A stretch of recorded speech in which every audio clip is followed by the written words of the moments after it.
Hello, welcome back to the YouTube channel. I am Nick from Australia. Hope you guys enjoyed the new podcast intro created by the good man himself, All Out Champa. We will get into that very soon. And you know what? Fuck it, let's just do it now. We've got to congratulate him for doing that. We've got to thank him. Shout out to All Out Champa for the creating the new intro for the Rugby League Breakdown podcast. You'll love to see it. And I've got to say, fair play to him, man. He did a brilliant job with that. Apparently, it only took him about 2 hours to make. So, shout out to All Out Chamber for creating a intro for the Rugby League Breakdown podcast. Sam REVILL, ProEnzo Vidz, how are we, lads? I'll start with you first, Sam. How are you, brother? I'm feeling very flattered after seeing that intro, mate. Thank you so much, Champa, for doing that. Apologies if my voice is a little bit lost, man. I'm still recovering from that Thursday night win. Hello, Nick. Hello, ProEnzo. I hope you guys are doing well. And hello, chat. Thank you all for tuning in, guys. Can't wait to get stuck into it, man. And you got random Bronco supporters coming in from nowhere now. Yeah. Get the fuck off my channel. ProEnzo Vidz, how are you, brother? Yeah, bro, going fairly well. Hey Sam, hey Chad, and thanks to Champa for making the intro. I appreciate that. Oh, mate, it was outstanding. And look, shout out to All Out Champa for creating that. It was a brilliant intro, and we're going to be using that from now on, boys, for the Rugby Breakdown podcast. So you love to see it, boys. You love to see it. But I want to say hello to everyone in the live chat. We've got about 14 people at the moment tuning in. Hope you guys are all doing well on this Wednesday night. It is, April 20, 2022. And we're only a couple of weeks away from Magic Round, fellas. I will be there. It's going to be fantastic. I know Sam's not going to be there. ProEnzo, are you going to be at Magic Round, brother? Yeah, 50-50, mate, at this point. I'll let you know later on, I think. You better fucking get up there. I swear to God, I'll fucking fly to Sydney, throw you in the back of a car and get you up to Magic Round. You need to be there. Come on, bro. We'll see. Hopefully. Get to Magic Round. Come on, man. It's the best fucking 3 days of your life. It's amazing. I'll do whatever I can. I'll promise. I'll do whatever I can. Do whatever it takes. No. Anyway, guys, this is episode number 44 of the Rugby League Breakdown podcast. If you're new to the channel, make sure you go ahead and like the live stream. Subscribe to the channel if you're new around here as well. It's much appreciated. And go and check out the YouTube channels of ProEnzo Vidz and Sam REVILL. The link to their YouTube channels are in the description below. But, fellas, let's get into the podcast. We've got a little bit to talk about tonight. There's a few things going on at the moment. A lot of rumors, a lot of talk, a lot of speculation. But we're going to start off with this one, which was broke this afternoon, fellas. Breaking news. Kalyn Ponga, he has re-signed with the Newcastle Knights for a further 5 years. I believe it's worth a $5 million deal as well. So that's about $1 million a season for Kalyn Ponga. I'll start with you first, Sam REVILL. What do you make of the news this afternoon? Kalyn Ponga re-signing with the Newcastle Knights. Fantastic purchase. Congratulations to the Newcastle Knights and to the Ponga family as well. $5 million for 5 seasons, man. I think that's just about what I was expecting, actually. So no surprises. Glad it happened way before 1st of June, thereabouts. So, good stuff from Newcastle and Ponga. What about you, ProEnzo Vidz, mate? What are your thoughts on Kalyn Ponga re-signing for 5 years? Yeah, look, I think Sam just pretty much said it there. It doesn't come as a surprise to me the way they sort of offered this deal. 5 years. I think that you got to try and make extra security to keep Ponga there for as long as they can. And the money obviously is the thing that everyone's talking about, but they probably have to pay that much money to keep him away from the Dolphins. So I think all in all, it's a good deal.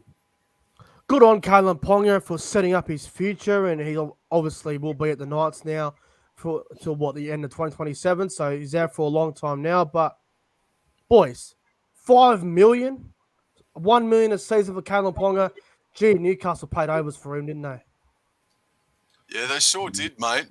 Can't quite recollect how old the young man is. I think he was about 24, 25 years old, Kalyn Ponga these days. So he 24. hasn't even hit his prime yet. Thank you, ProEnzo. 24.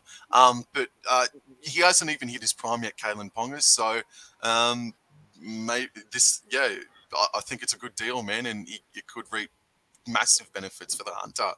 Yeah, he is 24, Lorenzo. That is correct. I was just clarifying that. But look, good on Kalen Ponga. Obviously, it's good for the Knights and it's good for that whole region to keep KP at the club for 5 years. But I don't agree with the money, boys. $1 million a season. No way in the world I would pay $1 million for Kalen Ponga. The most I would pay for Kalen Ponga is probably somewhere between 750 and 800. I wouldn't pay any more than 800 for him, if I'm being honest with you. He has a history of getting a lot of injuries. He's not proven in the finals. He's obviously played finals the last 2 years. Week 1, he hasn't got past week 1 of the finals just yet. Obviously, they're paying on potential. But, man, for me, I wouldn't pay any more than 800 a year for Kalen Ponga. You guys agree? Yeah, no, I agree. I don't think he plays every game or doesn't play enough games to be earning $1 million. So yeah. And just in regards to the injury, boys, like, do you agree with me when I say that does Ponga get bashed more than any other fullback in the competition? I think he gets bashed a lot, man. But between him, Tedesco, and Turbo, I'd say that'd be the Pappenhausen as well to an extent. Yeah, he would be up there. Definitely in the top 5. Gets bashed a lot, but I don't know, man. 5 years, 5 million. Hasn't won a finals game since he's gone to Newcastle. Oh, jeez, I tell you what, 1 million a season. It's a risk. I wouldn't have paid $1 million for him, but Newcastle had to pay $1 million for him. Otherwise, the Dolphins would have got him. Now, we're a part of a group chat on Instagram, lads, and did I read correctly somewhere, or was it in the chat or elsewhere, that the Dolphins actually made a lower offer than $1 million a year? Yeah. That's incredible, man. Paddy said that, yeah. How much did the Dolphins offer him? What, 700, 800? Oh, it wouldn't have been 7s, but it must have been 900, between 8 and 9, surely. Well, that's what he's worth. So the Dolphins are not wrong, and the Dolphins have got a lot of smart people up there. And look, I think 800-900 probably would have been the most I'd go for Kalen. So, but Newcastle are like, oh yeah, we'll give you $1 million. And Kalen's like, well, I'm at Newcastle now. I don't want to move. Might as well take the $1 million. So money talks. What the hell happened at halftime on Sunday then, between the Knights and the Dragons, with the offer being pulled and whatnot? Like, what the hell was going on there? That is what I like to call mainstream media bullshit. And if you watch the game on Channel 9 like I did, Andrew Johns got asked at halftime when they were talking about it after they released it, after Michael Chammas released it. Andrew Johns said, well, I just simply don't believe it. I don't believe it's true. And Joey was right. He said he didn't believe it was true, and he wasn't wrong. And then 3 days later, he's re-signed for $1 million a season for 5 years. So Joey wasn't wrong, but the media were wrong again. Yeah, don't read too much into it, I don't think. If you see a post on social media, this player set to sign somewhere else, don't believe it until the club says it. It says it's official. There's always bullshit. It always is. Anyway, good on Kalen Ponga for his future, but Newcastle definitely paying overs for him, man. Definitely paying overs. All right, let's get into the topic, fellas. Let's rip into it. Let's start off with a very positive one. Topic number 5. Tamare Martin, fellas. He returns to the field for the first time in 1,092 days. Holy shit. He will play fullback for the Broncos this weekend against the Bulldogs. Friday night footy, prime time, up there at Suncorp Stadium. Sam, obviously, Tamare Martin used to play for the Cowboys as a 5'8", played a bit of fullback here and there. I know he's gone to the Cowboys' biggest rivals, the Broncos, but, mate, how good is it to see Tamare Martin return to the field this Friday night? Mate, he was a massive piece to our 2017 grand final run, wasn't he? Yeah. Man, I know it's Anzac weekend, but this is the story of the round, and it's one of the stories of the year come season's end. This is fantastic. Be proud. Everyone's proud of him. It's just amazing, mate, to come back from a brain bleed. Tamare Martin, mate, go out and fucking have fun on Friday night. Just so wonderful, man. Tamare Martin's career highlight for me so far was the combination between him and Michael Morgan in 2017. That was outstanding. They played, I think it was somewhere between 10 to 12 games together, and they made a grand final. So it was pretty crazy. I I wish he was playing 5'8", but he's playing at fullback, so he's gonna have a tough job. I'm telling you right now, Matt Burton's bombs, those big torpedo Matt Burton bombs, are going to be given tomorrow Martin night. He'll be waking up at 3 a.m. having sweats, going fuck. I'd have to deal with Matt Burton's torpedoes, but no, I'm happy to see him back, man. Look, whether he has a good game or a bad game, I don't care. As long as he goes out there and has fun, I'm just happy to see him on the field again. I really am. Lorenzo, what are your thoughts on this? Oh, I mean, yeah, it's obviously good news. Because I don't think there would have been much of a chance of him to play again with that brain bleed. I mean, it's not often you see someone have that injury and come back and play again. So, no, look, to his credit for still having a passion to play. It's good that he worked himself back into an actual NRL club in the Broncos. So, yeah, I wouldn't play him at 5'8", like someone said in the chat. But look, he's still playing a game of football, which is good to see. So, great news.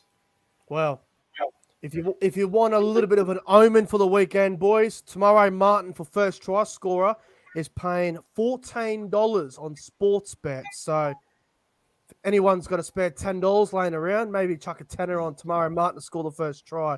Could be a nice little tip for the weekend. And if you want to back him anytime, it's paying $3. So $3. I hope he has a great game, man. I really do. I mean, if he goes out there and drops 2 bombs, couple errors, I don't Doesn't care, matter. man. I'm glad he's out in the field. First time he's going to be on the footy field in 1,092 days. That's ridiculous. Crazy. His last game was what? At the end of 2019? Yeah, it was. Or probably in the first quarter of 2019, I dare say. Against Melbourne. Or Against 2018? Melbourne, I can't even remember.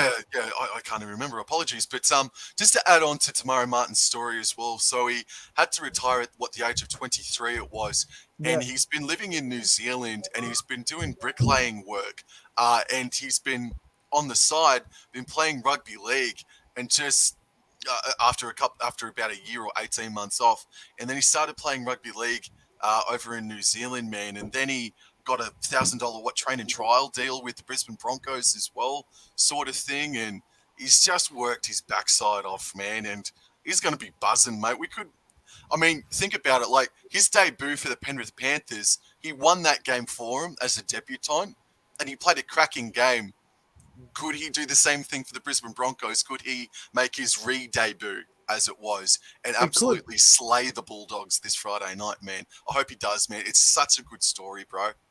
I mean, with all due respect, they are playing the Bulldogs. Both teams have been struggling, and the last time Brisbane won a game was against the Bulldogs back in round 2. So, I mean, if there's besides the West Tigers, who else would you want to be making your return against? Because the Bulldogs are not a great team, and the Broncos are pretty average at the moment. They haven't been great to start the year. They've been a bit up and down, but it's good to see, man. But the one thing I want to mention as well, and I see Bosky just put it up in the chat.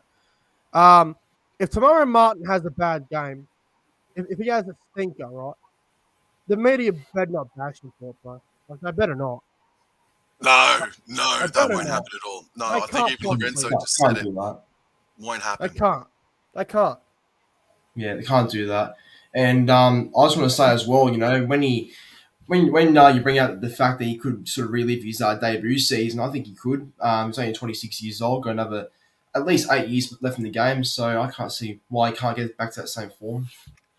Yeah, no, it's going to be fantastic. I wish him all the best and good luck to him, man. He's always been a very good player, and he is out of position on Friday night, so he is going to be underdone as well. The game's obviously gotten quicker since he last played, so don't expect him to set the world on fire, but let's just hope he has a great game on Friday night. Good on him. Tomorrow Martin is back. You'd love to see it. All right. Topic number 4. Boy, oh boy. The first NRL game in 2023 could open up in the USA, boys. Rabbitohs and Manly. Sam, I know you're a big NFL fan and you know a lot about the stadiums over there. If Souths and Manly opened up the season for 2023 in America, would it be good for the game? Yeah, it'd be good for the game, mate. There'd be a lot of work that'd have to happen off the field for it to be successful as well. I mean, we've got to get ProEnzo over there for starters. He'll Oh, make for an sure. absolute fortune. He'll make a I'll get fortune, there. for sure, man. And Hugh Jackman and Russell Crowe, this is an idea that I floated around to you boys. If it is Manly and South Sydney, have Hugh Jackman and Russell Crowe there taking autographs from and taking photos with the fans, man. That would ensure that it would be a sellout. That would be huge numbers. And if I think it makes sense, I think it'd be great. Manly, South Sydney, Hugh Jackman, Russell Crowe. They would not be playing in SoFi Stadium, which is about 80,000 80,000 seats. They'd be playing at the soccer stadium, just the Los Angeles football stadium, I think it's called out there, which is more of a rectangular shaped stadium. So I think it's great. It was going to happen before COVID. They were talking about this before COVID, and now that everyone's starting to get over it, it's going to happen. I think it's a very positive move. ProEnzo, mate, what do you reckon, bro, about this?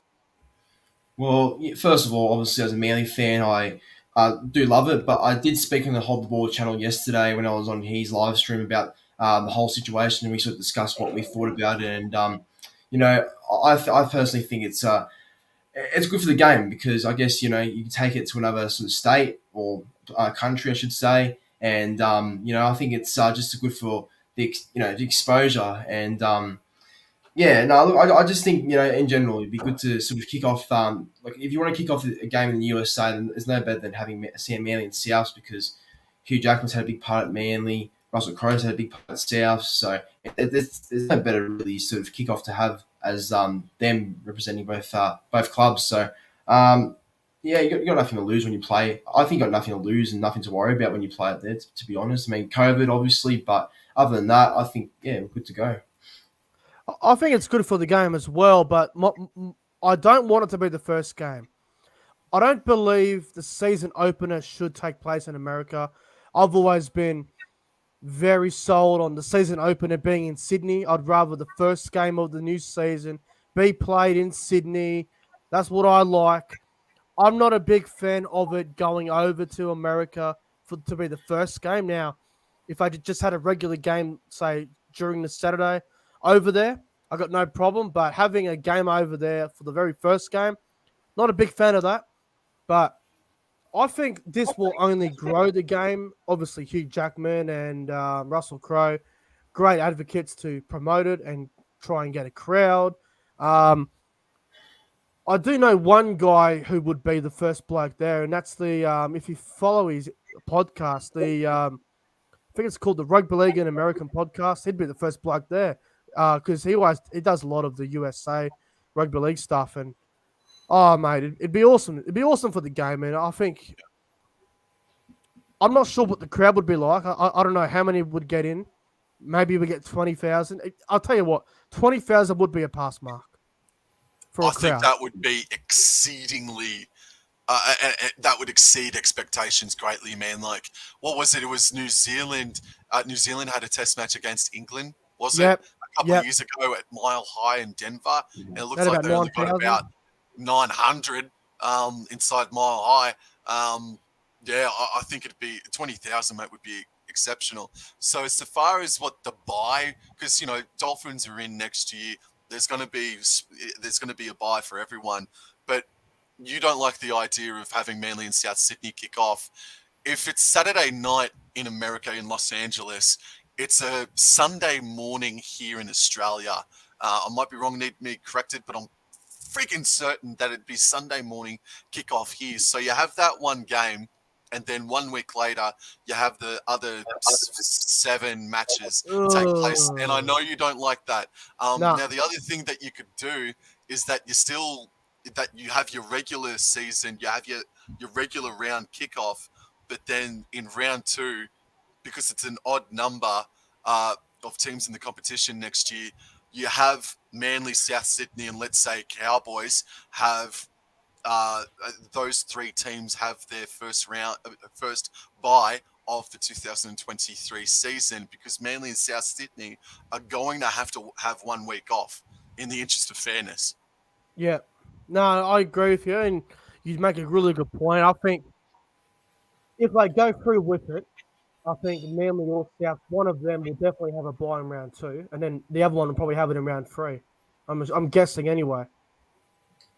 Yeah, I'm Well, maybe. guessing. no. Well, you can't have Manly have the bye in round 2 and then have South Sydney play in round 2. So you'd have to Okay. have both of them have the bye in round 2 in the interest of fairness, bro. And because it's an odd number of competition of teams in the competition Yeah. next year, say Cowboys would have their first bye of the year Sounds in like a round 2. huge headache, doesn't it? I probably made it sound like it, but I think it can be easily done, man. It can Yeah. be very simple to be executed. Work it Well, out. hopefully it goes ahead. I mean, I think it'd be Yeah, very interesting, and it can only grow the game. But the other thing I want to ask you, Sam, as well is if we got less than 10,000, right? So if we got 6,000 people, I reckon that would be a failure.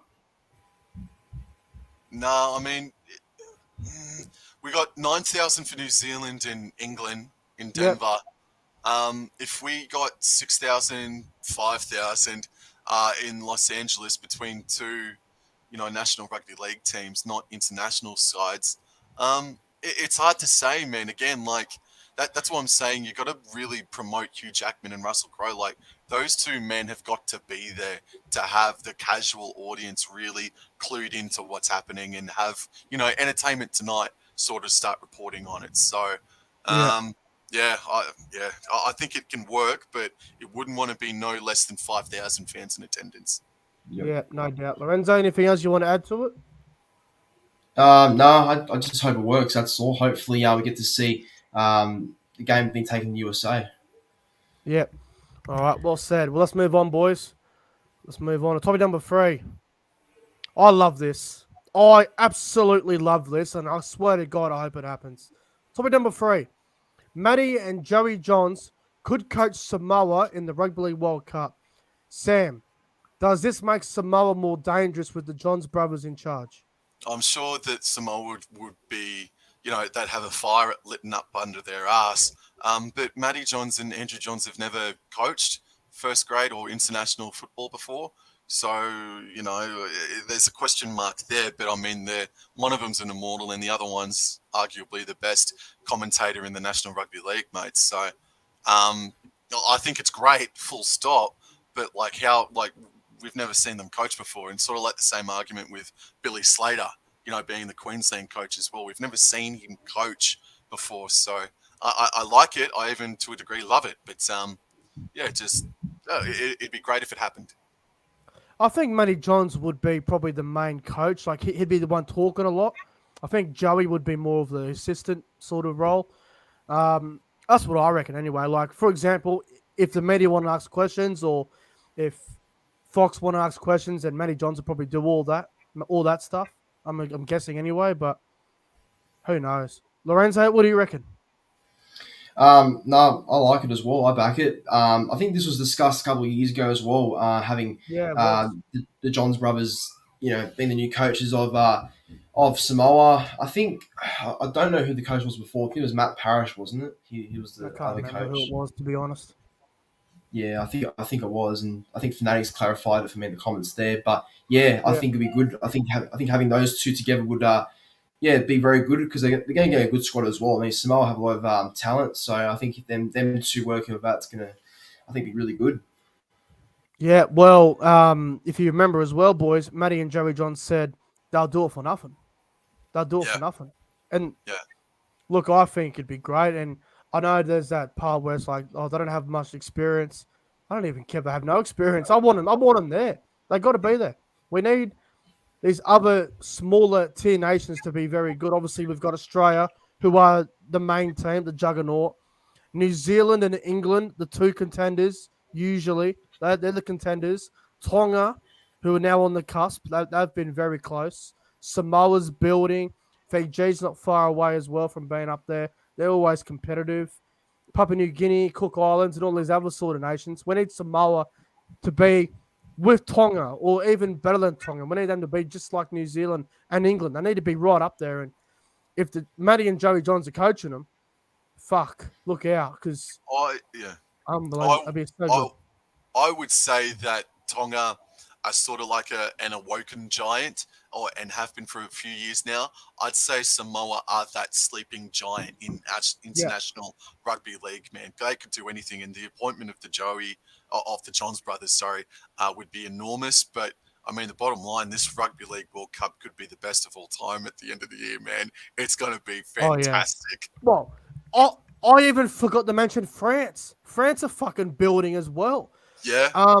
At the end of last year, I think it was in late October, England played France in an exhibition game, and France were awful. And then they come back late and they end up getting beat. I'm going, fuck, this team's going to be good in the next couple of years. If France don't do well in this World Cup, they're going to do well in the next one after this one because they are building as well. So you've got Australia, New Zealand, England, Tonga, Samoa, Fiji, France. You've got some competition, boys. World Cup's building. International footy is getting better. And we need it too. We need international footy to be strong.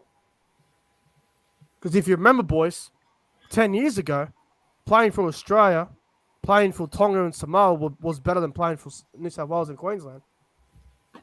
Yeah, and it needs to be like that again. Definitely needs to be like that again. Yep. It does. Lorenzo, anything else you want to discuss on this? No, not really. I think we've pretty much said it our bit. Yeah, well, let's hope that the Johns brothers coach Samoa in the World Cup. It'd be good for the game. And they would be probably a dark horse sort of team in the World Cup as well. They'd be very dangerous. All right. Topic number 2, boys. Now, this is more of a two-way question, but we're going to start with the first one. Topic number 2, Mitchell Barnett, Newcastle Knights back rower / lock, has signed a deal with the New Zealand Warriors. Barnett's been at Newcastle for a long time, hasn't he? He's been there through the ups and downs. He was there for that period where they were just bottom 2. They always wooden spoons. Barnett went through all that.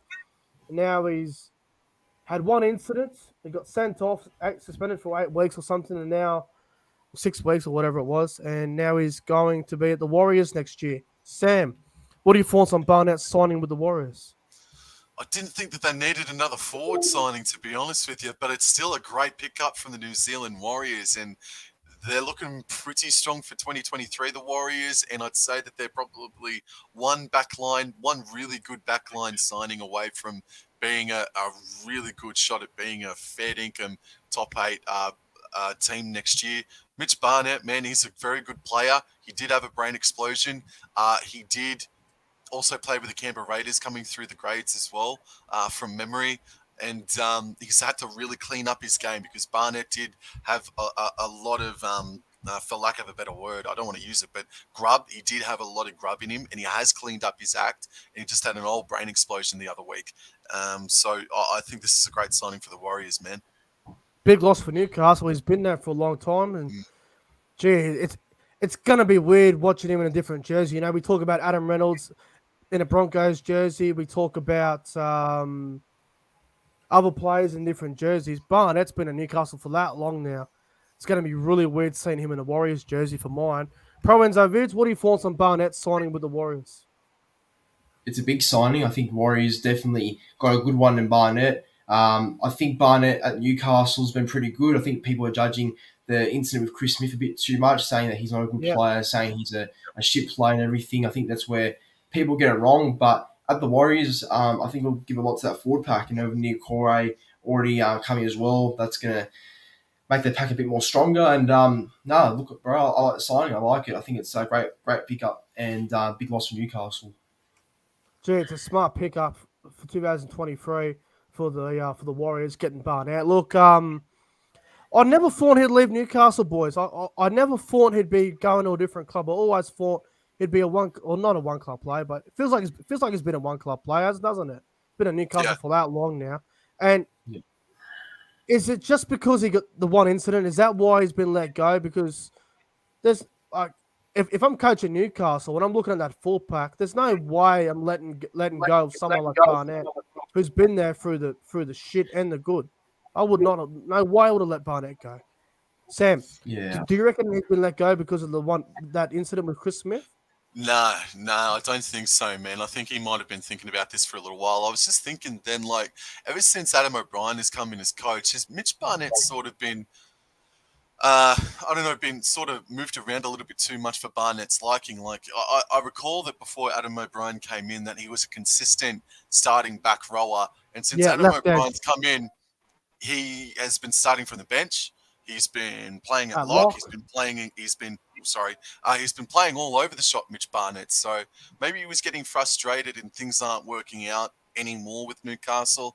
But it is a shame, man, because I thought Barnett would be a one club player for sure as well. Look, man, if I'm playing for an NRL team and I'm playing second row, say for about 3 or 5 years now, and then a new coach comes in, moves me to lock, back to back row, then back to lock, puts me on the bench, moves me into the front row, I'd be frustrated as well. So I don't blame Barnett if that's the reason. It might not be the reason. I've got no idea, but I don't blame him. I don't blame him for leaving. And look, with all due respect, are Newcastle going to be a premiership threat in the next year or two? Not at the Wait and moment. see. Probably not. Are the Warriors potentially getting better? They're looking like they're buying better players. They look like they're building. They look like they're getting better. I could be wrong. I did hit the Warriors with the spoon this year, but they look like a lot better than that. So I don't know, man. I think Barnett's made a good decision here to go to the Warriors. Yeah. Good on him. Lorenzo, anything else you want to add to this? No, I agree. It's a good signing and big loss for Newcastle. I did say a while ago, boys, that Mitch Barnett should be considered for the Origin side, and Yeah. he's been underrated for a while, but he won't get picked now. No chance. No, he wouldn't have looked out of place if he got picked about 2 years ago, man. No, he wouldn't have. Even last year, he wouldn't have looked out of place. No. No Also, way. so what at Newcastle now in the way of back row is like they've got Brodie a lot Jones? of young forwards coming through, don't they? Brodie Jones, for example. You have Yeah. Jura Momasia sort of thing. You've got that young Matt Croker who looks Leo bloody Thompson? good. Thompson as well. So they've got some good young forwards coming through, man. Well, you got Barnett. Oh, not Barnett. Sorry, you got Lachlan Fitzgibbon there. You got Brodie Jones, Tyson Frizzell. I think Brodie Jones is someone that Newcastle probably see as the future of that club. Frizzell's experience, he was not going anywhere. Fitzgibbon's been there for a while as well. So, I mean, Barnett's probably thinking, well, I'm going somewhere else. Yeah. Which I could say fair enough. But, Lorenzo, anything else on Barnett? No, so my bit. Now, the other news, still on Newcastle, boys. Oh, we know Ponga just re-signed with Newcastle, but, boys, they haven't won a game since round 2. They have been ordinary since the first 2 rounds. Was this whole Ponga's contract situation saga a distraction for the club? What do you reckon, Sam? First of all, Nick, you sound like that your mic is starting to just blow out a little Yeah. bit. You there, boys? That sounds a bit better, mate. No, I don't think so, man. I think it's harsh to say that they've been ordinary Newcastle. They've had a wretched run of luck as of late, mate. And it happened again to him over the past weekend. I would have said last week, after last week's loss to Manly, that that Ponga looked distracted, but then he had a real good game against St. George on Sunday. So, no, I think I've got to disagree with that. That the contract saga has been a distraction to Ponga and Newcastle. I think they've just had a mixture of bad luck, and just one off game from Ponga, who was returning from injury. I think it was too. What do you reckon, Lorenzo? Contract saga, was it a distraction for Newcastle that haven't won a game since round 2? Look, I don't think so. I don't think it was a distraction. It might have been a distraction to Ponga's game because people are saying Ponga has been missing. But for Newcastle, no, I don't think so. Personally, I think the Knights weren't really. I think the coach and the whoever's managing his contracts done pretty well not to let it become bigger than it already was. And I think I don't think it's that big of a distraction. But for Ponga's game, maybe because he has that on his mind, the Dolphins and the money that he might be getting. So at the same time, it's one of those things where it's like, 50-50. I'm going to respectfully disagree with you fellas on that one. I think it's been a huge distraction. They have not looked the same since round 2. They first 2 rounds, their attack looked awesome. The way they were playing was looking really good. They were sharp. They gave it to the Roosters in round 1. They gave it to the Tigers. Obviously, the Penrith game didn't go well because of the send-off offence from Barnett and they ended up getting beat there. 18-0 loss to the Sharks. Not good enough there. Flogged by Manly without Turbo, 30-6. And last week, they were robbed against the Dragons, as we know.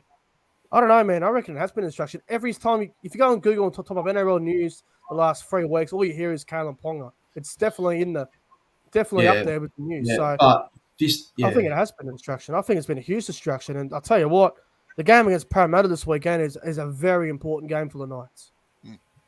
Very important. Look. The thing is, this was going before the round 1 even started. This was going for true. the whole season. I don't know, man. I just feel Newcastle haven't not looked the same since round 2. They haven't played anywhere near their best since that happened, I reckon.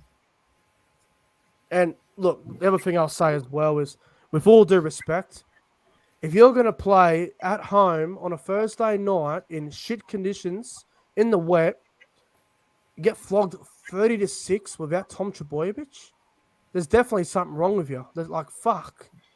I'm not surprised. I mean, that's so disrespectful to Manly, mate. Manly without Turbo in losing 30-6, that's fucked up. We can score points without Turbo. Fucking hell. I don't know if it was. I don't know if they played. They made more errors than what they had in the previous weeks, man. But Newcastle were in that game until the 65th minute. In that game, man. If that Chris Randall, if that Chris Randall try does come off, man, they looks like even afterwards, man, they still looked like they had the momentum. So no, I'm not saying that they played well in that game because they didn't, but I wouldn't say that they've played poorly since round 2, man. I think they've copped the rough end of the bloody stick sort of thing, the rough end of the pineapple. If Chris Randall scored this, if this player defended that, this and that, all I'm hearing is excuses now for the Knights. No excuses for the Knights. Fuck them. They got to be consistent. You can't beat the Roosters in round 1, 20-6, who pretty much had a full team, and then lose to Manly 30-6 without Tom Trbojevic. You just can't do it. What's wrong with losing to Manly by 30 points? You lost to 50 by us last year. That's irrelevant to the point. Bro, I'm sitting right here. I didn't do anything to deserve that. What the hell? I should excuse you for Sam. I should excuse you for that. Sorry, mate. Sorry, bro. You know what? You know what, boys? Fuck Barnett. Fuck Ponga. Fuck the Knights. Let's move on. Fuck them. Fuck the Knights. Let's move on. Topic number 1. This is gonna make the chat go off. This is going to make the chat, literally, the chat's about to explode after reading this. Topic number 1.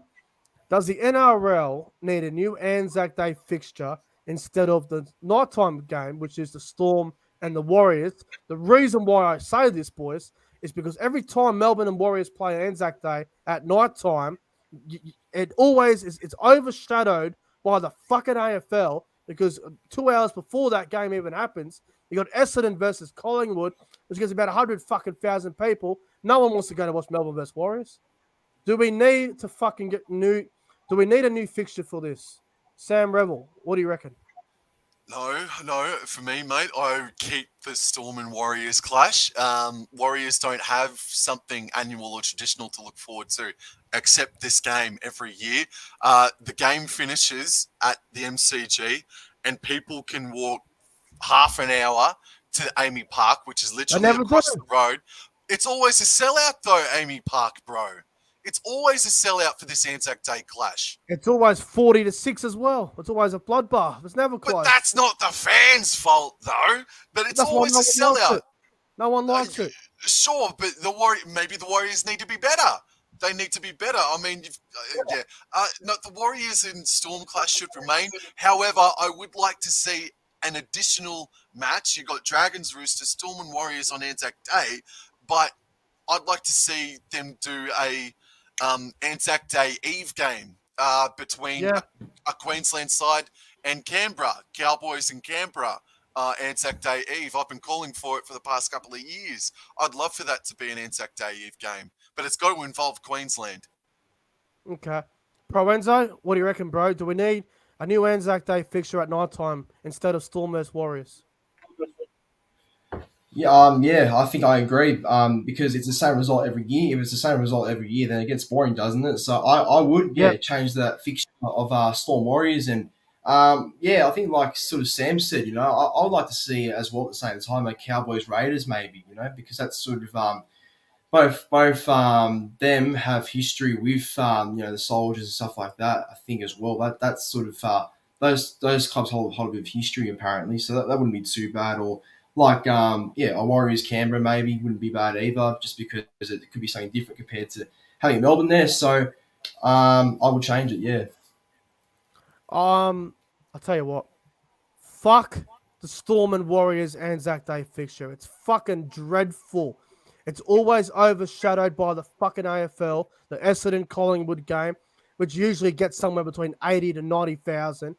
No one ever wants to go watch Melbourne vs Warriors because they all know it's going to be a Melbourne 13+ win. No one gives a fuck. No one wants to go there and watch it. And I'm just sick and tired of the AFL overshadowing Melbourne in general. So fuck this. Melbourne Storm New Zealand Warriors has got to go. We need something new, something fresh. I would not get rid of Dragons Roosters. That has to stay. No. That's a traditional thing. That will never, ever be removed from the fixture. Anzac Day, Roosters and Dragons will never be replaced. Storm and Warriors, on the other hand, I'm sorry, but it's got to go. We need something else. I reckon, the Raiders and the Warriors would be awesome. I would love that. But in defense of the Warriors, though, it is still a sellout every time on Anzac Day. Not always. The Storm and the Warriors have produced some classic games on Anzac Day, man. There's been 2 draws, a Golden Point extra time win to the Warriors. How many times the Warriors won Anzac Day? The Warriors got robbed a couple of years ago as well in a great game up until that final stage there. But the Warriors haven't beaten the Melbourne Storm at all since 2015, so I respect and understand that point of view, man. But there's still been a couple of good Anzac. I know you want every game to be like that, but there's such a big fan base of the Warriors in Melbourne there too, bro. And it's always a good crowd at Amy Park, man. Maybe not always technically a sellout, but it's always in the high 20s at the very least. I say keep the Storm and the Warriors, man, for sure, because then Warriors lose something else, man. I'm done with this fucking fixture. It's got to go. I wouldn't even have Melbourne play in Melbourne on Anzac Day because the AFL overshadows it with the fucking 80,000 at the MCG. But they don't. That's the AFL, though. Who gives a hell? Who gives a bugger about the AFL? We're talking about the National Rugby League. It makes the NRL look like a lower tier fucking thing to the AFL. No, it doesn't, because we got 2 games. Because we got 2 games of NRL on Anzac Day. And we got the beautiful SCG contest between Easts and St. George bleeds into Amy Park. Who gives a what's happening with the AFL at the MCG across the road, man? I'm done with it. They got 1 hour. The casual fans got 1 hour to walk across the road into Amy Park every year. And they do it every year. Then even more rowdier then. I think it's great Storm Warriors down at Amy Park. However, also, how about this as well? What if next year Warriors actually hosted the Melbourne Storm at Mount Smart Stadium? Yeah, that'd be fine. For once. That'd be fine. Have it in New Zealand. But the Storm, but we need something new and fresh. When was the last time the Warriors won Anzac Day? Not since 2014. It's got to go, bro. Nah, fuck that. That's nearly 10 years. It's got to go. It's 8 years ago. It's got to go. Sam, you're going to lose it, aren't you? Look at you. I'm okay. It's got to go. Fuck it. Fuck the Anzac Day Storm Warriors. It looks like shit. I don't like it. I do not like it. Do you know what the sad thing too is, though, is that there are actually Warriors fans. Well, there are Warriors fans that don't want the game as well. They would prefer actually not to play the Storm. Anyway, there are Warriors fans that don't want the match. Yeah. I don't fucking blame them one bit. Genuinely don't blame them. Anything else you want to add to it, ProEnzo Vidz? I think you two really took it away there. So I'm gonna just say that I think it's time for a change. Oh, I think we need something fresh and something new. I just don't believe that this fixture is going to get any bigger and any better anytime soon. I don't know how it's going to get bigger because who wants to go watch Melbourne Storm who are paying $1.05 to play the Warriors who are $8? Who wants to go and watch that? Well, they came in a little bit. They were $9 yesterday, the Warriors. A bit more respectful for them. A little bit. A tad more respectful. What if they win on Monday, Nick? What then? If they win on Monday, I'll be shocked. We just saw the Tigers beat Parramatta. They're not going to. Yeah, but Melbourne are not fucking Parramatta. Come on. Storm lost to Parramatta. Oh, here we fucking go. Oh, check. Yes, we're playing some checkers, bro. Some chess. So we'll play a game of fucking chess. I wish I'd fuck this fixture off, man. That's just me. I'd fuck it off and have something new. Like I said, Raiders and Warriors would be so much better. Yeah, fair enough. That's what I'd do.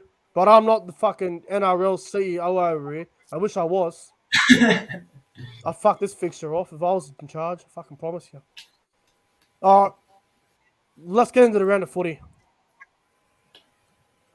All right. Some good games this weekend, boys. Anzac round. It's going to be a good round of footy. We've got a couple of rivalry games. We've got a couple of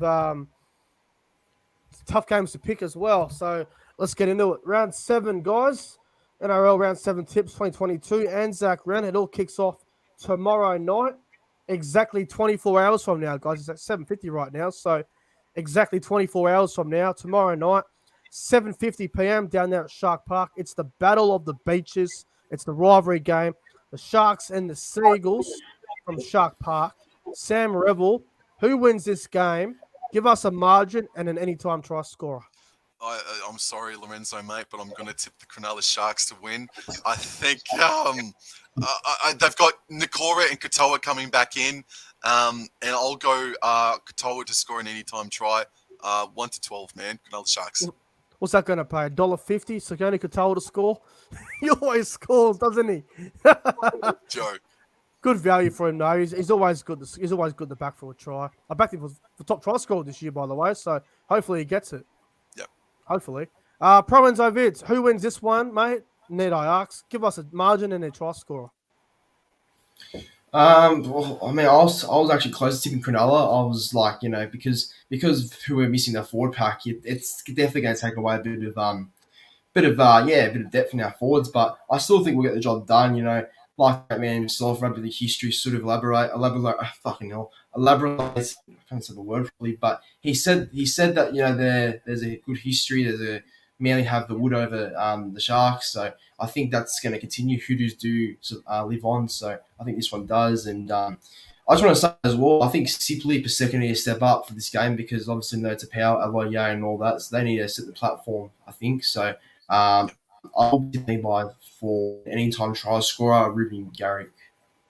Yeah, look, I'm with Sam on this one. I reckon the Sharks will win this. I think they've got a bit more go forward over Manly. I think Josh Alloway is a massive loss for the Seagulls, along with Sean Keppie. I think Cronulla's still got a really strong forward pack with Rudolph and Tolman, and you got Jack Williams off the bench there who's been playing some good footy this year. So I'm going to go the Sharks 1-12, and I'm going to go my good man, Sia for Talakai. He will score a try on the weekend. I love Talakai. He's a beast. Sharks to win. All right. Let's go to Friday night footy. Live at Suncorp Stadium from 7:55 p.m. We've got the blockbuster bottom 4 clash. It's the Broncos and the Bulldogs. What a mouth-watering bottom 4 game this is going to be on Friday night. Who the fuck put this game on prime time? Fuck me. Broncos and the Dogs. Sam, who wins this game, by how much, and give us an anytime try scorer. ProEnzo Vid's debut videos is going to be in fucking overdrive come Friday afternoon. Brisbane Broncos are going to win this one 13+, and I will back Herbie Farnworth to get a try. Yep. ProEnzo? Now look, I tipped the Bulldogs originally in my tipping video, but I'm going to change to the Broncos now because of who the Dogs have out. So Fair. yeah, Broncos by probably 10 now, and I think if they lose, then there's something wrong with them. Oh man. Yeah. Yeah, wow. Well, the Bulldogs have had all sorts of dramas today, haven't they? All the players getting COVID, so they've had Simon Fanai get ruled out, Braden Burns, Brendan Wakeham, Brett Naden, Chris Patolo, Corey Allen, and Jake Averillo. They've got a few out the Dogs, but they still got Dufty, they still got Burt, Nato Carr, Flanagan, Thompson. They still got a lot of experience in their side. I'm going the Bulldogs. I picked them on Tuesday, and I'm sticking with the Bulldogs. I'm not changing my tip. Fuck that shit. Bulldogs are my specials of the weekend. They're now at $4. They're now at $4. That would be the Bulldogs' best win if they go out to Brisbane. That would be the Bulldogs' best win since 2016. It'd be the best win in a while. Enormous. Yeah. I'm not changing my tip, bro. No way I'm doing that. I still reckon the Bulldogs win this game on Friday night. It's going to be a really close game. I reckon the Bulldogs will win 1-12, fellas, at any time try scorer. I'm going to go with the Fox, Josh Adokar. Dogs to win. Broncos are going to lose, but we'll find out on Friday night. All right, boys. Saturday night, 5:30 p.m. up there at Queensland Country Bank Stadium in Townsville. It's the Cowboys and the Titans. Sam, mate, what's going to happen here, and who's going to score a try? Cowboys are going to win this one 1-12 based off of their defense. I understand that it's going to be wet weather footy at the moment. It is due to bucket down over the weekend, so expect some wet weather footy. And an anytime try scorer, I'm going to go Jeremiah Nanai to score an anytime try. Love it. ProEnzo Vidz, Cowboys or Titans? And who scores? Yeah, look, I think this is a very tough game to tip. I think but this can go either way. Wouldn't be shocked if either club won, but I will tip the Cowboys because of the home advantage, and I think they will win by about 8 points. I think. So I think they'll be a little bit too good, and I'm going to go anytime try Val Holmes. Yeah, look, I'm going to go the Cowboys, 20+. Cowboys are going to flog the fuck out of the Gold Coast failures, the fucking big club of an organisation. They can go and get fucked. Cowboys, 20+. Tom Dearden's going to get a hat-trick. You heard me first. Great. The Cowboys will win well, and if the Cowboys win, I'll have something big to say after the review on Saturday night. So get on the cows. Yeah, I know what it is. Yeah, get on the cows. Yes, Sam? Nothing. Oh, I thought you were going to say something, bro. I wasn't sure what you were going to do then. All right. The other game on Saturday night, 7:35 at Bankwest Stadium, Combank Stadium, whatever you want to call it nowadays. West Tigers, South Sydney Rabbitohs. Sam, who wins this one and who's going to score? I'm going to play it safe and tip South Sydney, man, but I do actually give West Tigers a sniff. I'm going to tip South Sydney 1-12. Anytime try scorer, Colin Matangi. Yeah, I love that. ProEnzo? Yeah, I'll play it safe as well. Tip South by maybe 10, and I think Tigers are a chance as well. But I will, like I said, stick with South and my anytime try scorer. He scores every week, so I'll back in Alex Johnston. Yeah, look, the Tigers were great the other day against the Eels, but I don't reckon they have enough consistency to back it up. And I think the Tigers are going to get a lesson on Saturday night. I reckon Souths win 16+, and I'm going to go Lachlan Ilias to score a try. Why not? Lachlan Ilias to bag a try. I like Lachlan Ilias. I reckon he'll score on the weekend. Sunday footy, the early game, the 2 p.m. game up down there at Newcastle. Knights up against the Eels. Sam, who wins this one and by how much? I actually also give the Knights a chance as well, man. I don't think they've been all that bad. They haven't been all that hot either. I see the Parramatta Eels backline. It's Perham, Opacek. It's weaker, and you've got Gagai and Bradman Best coming at you. Tuwala, who's been really solid. And Edric Lee, great return last week. I'm going to go Dane Gagai to score a try, man. But I'm going to keep it safe and go Parramatta Eels. I nearly said Newcastle, but I'm going to play it safe. Parramatta Eels to win 1-12, but Gagai to score a try. ProEnzo Vidz? Yeah, look, it's still a 50-50 game for me as well. But, I mean, you'd expect a response from last Monday's loss to the Tigers. So I think Parramatta will get the job done and win by maybe 14 points, 13 plus, in other words. And, I think anytime try scorer, I think, what's his name? The back row, Papaliki will score. Clint Gutherson scored three tries in 3 games now. He scored 3 games in a row, and I reckon he's going to continue that trend. I think Para win 1-12. Junior Paulo make a big difference on that side. They missed him last week, so I'm going Parramatta 1-12. Gutherson to be an anytime try score. Parramatta to win on Sunday. The other game on Sunday, 4 o'clock down there at Penrith Stadium. Panthers and Raiders. Need I ask? This could be anything. Sam, what happens here, bro? Oh, mate, it could be anything, unfortunately. I don't mind Canberra, but Penrith are going to win this one 13 plus. Anytime try scorer at Coruscant. Yeah, this could be anything. ProEnzo Vidz? Yeah, nice and short and simple. Panthers to win 13 plus, and anytime try scorer, Dylan Edwards. Yeah, I'm keeping this short and sweet as well. I'm going to Panthers 36 plus, and I reckon Isaac Tago will score a double. This game will not even be close. If the Panthers somehow get beat, I will run into a forest naked. Oh, man. And I'll broadcast it live on YouTube. Jeez, Oh, what the fuck? There's no way they'll lose to Canberra. Canberra's fucked. They're fucked. My screen's just gone all blurry for a minute for some fucking reason. Bear with me. Yes. Bear with me. I hope it loads back up. Come on, you stupid bastard. Don't cut out on me now. All right. Oh, there we go. I'm back. All right. Paddy J in the chat says, Nick, Naked Forest running live, coming soon. Fuck off, Paddy G. Oh. All right. The traditional Anzac Day fixture, boys, Monday afternoon, 4 o'clock at the City Cricket Ground. Anzac Day, blockbuster, Dragons, Roosters, always a good fixture, these two sides. A rivalry game that goes back a long time as well. Sam, Dragons, Roosters, Anzac Day, who wins and who's going to score? I think Roosters are going to win this 13 plus, but nothing extravagantly, like 14, 16 points. Yep. Joey Manu to score a double. I like that. I like that a lot. ProEnzo Vidz, Dragons, Roosters, and who scores? Yeah, look, I think this will be fairly tight. I actually reckon. I think it's obviously a big day, big game. Both sides should be up for it, especially them being the main show of the Anzac Day match. And I think it'll be a good game. So I think Roosters will still win by probably by 6 points. I reckon 6 points, and I think anytime try scorer Daniel Tupou. I'm going to go the Roosters 1-12, and I reckon Angus Crichton will score a try any time as well. But ProEnzo Vidz, I just want to ask you this real quick as well. Yep. Roosters last week against the Warriors, Kevin Nagama played left centre, and I think me and you both gave him man of the match. He's been dropped.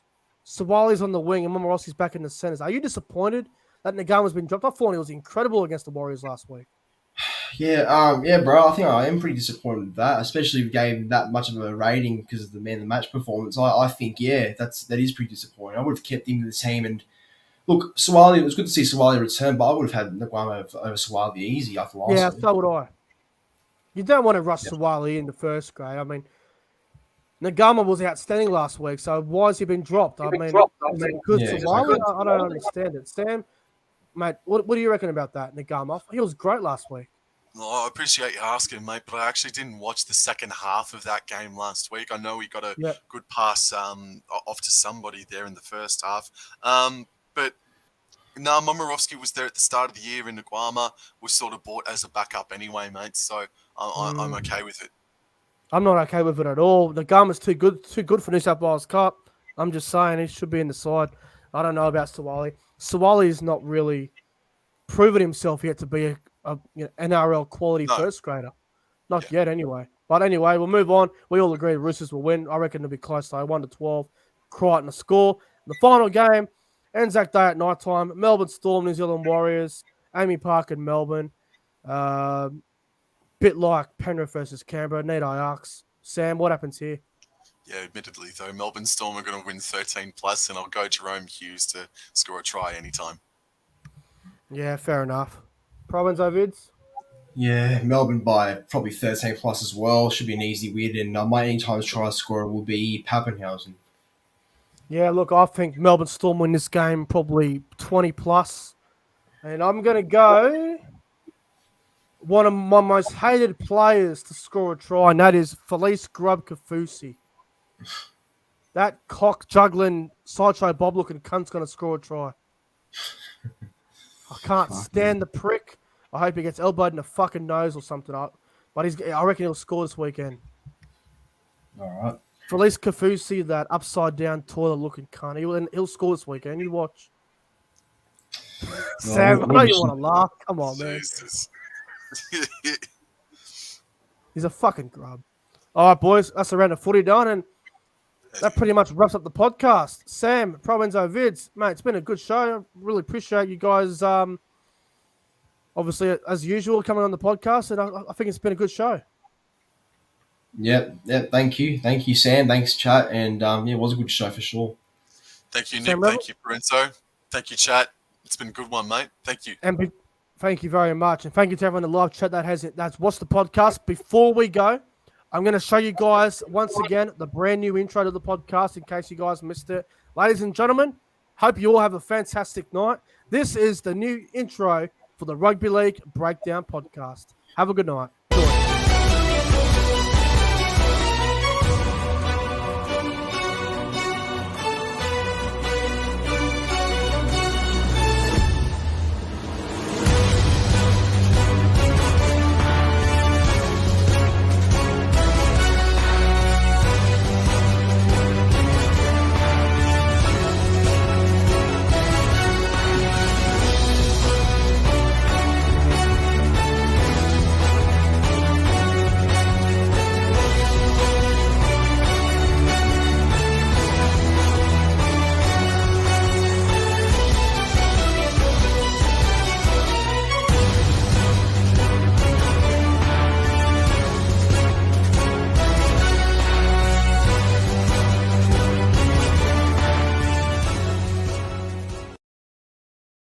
All right, guys. Thanks for watching the Rugby League Breakdown podcast. If you're new around here, make sure you like and subscribe. Hope you all have a fantastic night, and I'll see you guys tomorrow for the Thursday Night Football review between Cronulla and Manly. Anyway, take care.